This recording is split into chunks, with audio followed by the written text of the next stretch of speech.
दोस्तों, अगर आपका किसी बैंक में सैलरी अकाउंट है तो आपको दिन भर बैंक वालों के कॉल तो आते ही होंगे कि सर हमारा क्रेडिट कार्ड ले लीजिए, इसमें ये ऑफर है, इसकी क्रेडिट लिमिट इतनी है, इसका मेंटेनेंस चार्जेस कुछ नहीं है, एसेट्रा एसेट्रा। आखिर ये बैंक ऐसा करते क्यों हैं और क्या है ये क्रेडिट कार्ड जिसको बेचने के लिए बैंक वाले इतने पीछे पड़े होते हैं। तो आज हम इसी के बारे में बात करेंगे कि आखिर क्रेडिट कार्ड होता क्या है, बैंक को इससे क्या फायदा होता है और हमें इससे क्या नुकसान और क्या फायदा हो सकता है। तो बने रहिए हमारे साथ। नमस्कार दोस्तों, क्लासबुक में आप सभी का स्वागत है। जब भी आप किसी बैंक में अकाउंट ओपन करते हैं तो बैंक अकाउंट ओपन करने के साथ साथ आपको एक कार्ड भी देता है जिसका कि डायरेक्ट लेन देन आपके बैंक अकाउंट से होता है। अगर आप किसी भी चीज को उस कार्ड के थ्रू खरीदते हो तो उस चीज की कीमत डायरेक्ट आपके अकाउंट से डिडक्ट कर ली जाती है। जिन कार्ड से पेमेंट डायरेक्ट आपके बैंक अकाउंट से होता है उन कार्ड को डेबिट कार्ड कहा जाता है। इसको एक एग्जांपल से समझते हैं। मान लीजिए किसी स्टूडेंट ने लैपटॉप लेना है और वो शॉप पे जाकर अपना कार्ड यूज करता है और अमाउंट उसके बैंक अकाउंट से डिडक्ट हो जाता है। जो यहाँ उसने जो कार्ड यूज किया उस कार्ड को डेबिट कार्ड बोला जाता है।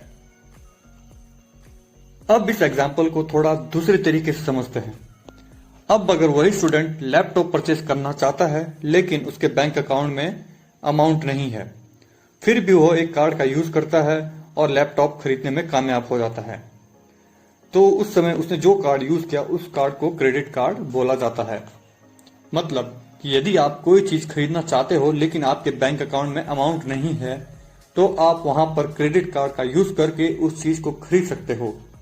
यहाँ पर आपके बदले बैंक आपके बिहाफ पे उस चीज की कीमत शॉपकीपर को पे करता है और आपको कुछ निश्चित अवधि के बाद बैंक को वो पैसा वापस लौटाना होता है। इसके अलावा बैंक आपको क्रेडिट कार्ड यूज करने पर रिवॉर्ड पॉइंट भी देता है जिसे आप इनकैश कर सकते हो। क्रेडिट कार्ड में तरह तरह के ऑफर निकालकर बैंक कस्टमर को क्रेडिट कार्ड यूज करने के लिए प्रोत्साहित करता है। ये ऑफर जैसे कि no cost EMI, discount on hotel stay, discount on railway ticket and discount on flight ticket जैसे जैसे होते हैं। सुनने में तो काफी अच्छा लगता है कि अगर आपके पास पैसा नहीं है तो आप फिर भी किसी चीज को क्रेडिट कार्ड के थ्रू खरीद सकते हो और किसी निश्चित अवधि के बाद उस अमाउंट को बैंक को वापस रिवर्स कर सकते हो। तो इसमें बैंक का क्या फायदा है, तो बैंक इससे कैसे पैसे कमाता है, तो चलिए आगे बढ़ते हैं। क्रेडिट कार्ड को मिनी लोन भी कहा जाता है। यह लोन एक कार्ड के रूप में होता है। अगर ये एक लोन है तो इस पे कोई इंटरेस्ट भी जरूर हो। क्रेडिट कार्ड को मिनी लोन भी कहा जाता है। यह लोन एक कार्ड के रूप में होता है। अगर ये एक लोन है तो इस पे कोई इंटरेस्ट भी जरूर होगा। बैंक आपको खर्च की गई राशि का भुगतान करने के लिए निश्चित अवधि प्रदान करते हैं। ये अवधि ज्यादा से ज्यादा 45 से 50 दिन तक की हो सकती है, यानी खर्च करने के 40 से 50 दिन के अंदर अंदर आपको खर्च की गई राशि का बैंक को भुगतान करना होता है। यह अवधि हर बैंक की अलग अलग हो सकती है। यदि आप निश्चित समय पर भुगतान नहीं कर पाए तो आपको उस राशि पर बैंक को इंटरेस्ट देना होता है। और ये कोई छोटा मोटा इंटरेस्ट नहीं होता। ये इंटरेस्ट लगभग 2.5% से लेकर 3.5% पर मंथ के बीच हो सकता है, यानी साल भर का लगभग 30% से लेकर 42% तक। और ये बैंक टू बैंक थोड़ा वेरी हो सकता है। इंटरेस्ट के साथ साथ आपको बैंक लेट फीस भी चार्ज करते हैं जिससे कि वो काफी अच्छा मुनाफा कमाते हैं। क्रेडिट कार्ड से कैश विड्रॉ करने का भी ऑप्शन होता है और बैंक भी यही चाहता है कि आप ज्यादा से ज्यादा क्रेडिट कार्ड से कैश विड्रॉल करें, क्योंकि क्रेडिट कार्ड से कैश विड्रॉल करने पर बैंक अच्छी खासी ट्रांजैक्शन चार्ज अप्लाइड करता है जो कि टोटल कैश का लगभग 2.5% या 500 जो भी बड़ा होगा उसे ट्रांजैक्शन चार्जेस के तौर पर लगाएगा। इसके अलावा बैंक कई प्रोडक्ट्स की ऑनलाइन शॉपिंग पे नो कॉस्ट EMI का ऑप्शन भी देते हैं, बट जो नो कॉस्ट EMI के नाम पर बैंक प्रोसेसिंग फीस चार्ज करते हैं उसके बारे में वो कभी जानकारी नहीं देते हैं। इसके अलावा कुछ बैंक ईयरली मेंटेनेंस चार्जेस भी अप्लाई करते हैं। तो ये थे कुछ तरीके जिनके द्वारा बैंक क्रेडिट कार्ड से अच्छी खासी कमाई कर लेते हैं। तो क्या क्रेडिट कार्ड रखना सही है या गलत, इसका उत्तर आप पर डिपेंड करता है। यदि आप क्रेडिट कार्ड को समझदारी से इस्तेमाल करते हो तो इससे अच्छा साथी कोई और नहीं हो सकता, क्योंकि इस पर कई तरह के ऑफर, कई तरह के डिस्काउंट और रिवॉर्ड पॉइंट्स मिलते हैं जिसे आप इनकैश कर सकते हो। इसके अलावा अगर आप क्रेडिट कार्ड को अंधाधुंध यूज करोगे और बिना सोचे समझे यूज करोगे तो सबसे ज्यादा नुकसान भी आपको पहुंचा सकता है। तो ऐसी कुछ बातें हैं अगर आप क्रेडिट कार्ड का यूज करते हैं जो आपको ध्यान में रखनी चाहिए।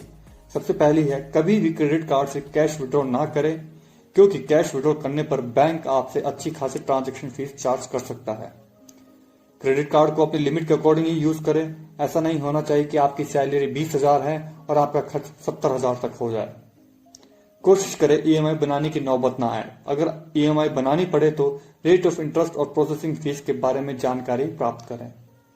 अगर आपका कोई आउटस्टैंडिंग अमाउंट है तो उसे जल्द से जल्द क्लोज करें, क्योंकि उस पर लगने वाला इंटरेस्ट किसी भी प्रकार के लोन के इंटरेस्ट से सबसे ज्यादा होता है।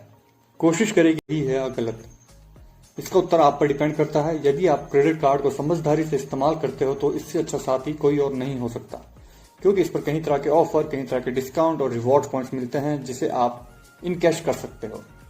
इसके अलावा अगर आप क्रेडिट कार्ड को अंधाधुंध यूज करोगे और बिना सोचे समझे यूज करोगे तो सबसे ज्यादा नुकसान भी आपको पहुंचा सकता है।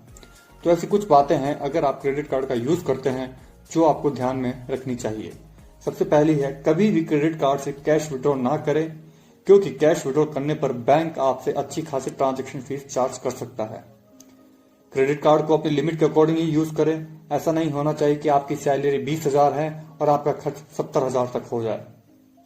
कोशिश करें ईएमआई बनाने की नौबत ना आए। अगर ईएमआई बनानी पड़े तो रेट ऑफ इंटरेस्ट और प्रोसेसिंग फीस के बारे में जानकारी प्राप्त करें। अगर आपका कोई आउटस्टैंडिंग अमाउंट है तो उसे जल्द से जल्द क्लोज करें, क्योंकि उस पर लगने वाला इंटरेस्ट किसी भी प्रकार के लोन के इंटरेस्ट से सबसे ज्यादा होता है। कोशिश करें कि आपका जो भी क्रेडिट कार्ड का बिल जनरेट हुआ है उसे टाइमली पे करें। अगर आप टाइमली पे नहीं करते हो तो आपको इंटरेस्ट और लेट फीस के साथ साथ इसका आपका क्रेडिट स्कोर पे भी असर पड़ता है, जिससे कि आपको बाद में किसी भी प्रकार का लोन लेने में दिक्कत परेशानी हो सकती है। जाते जाते हम आपको एक प्रो टिप देना चाहते हैं जिसे कि बहुत ही कम लोग जानते हैं। जब भी आपका क्रेडिट कार्ड का बिल जनरेट होता है तो उसके साथ साथ मिनिमम ड्यू अमाउंट भी बताया जाता है।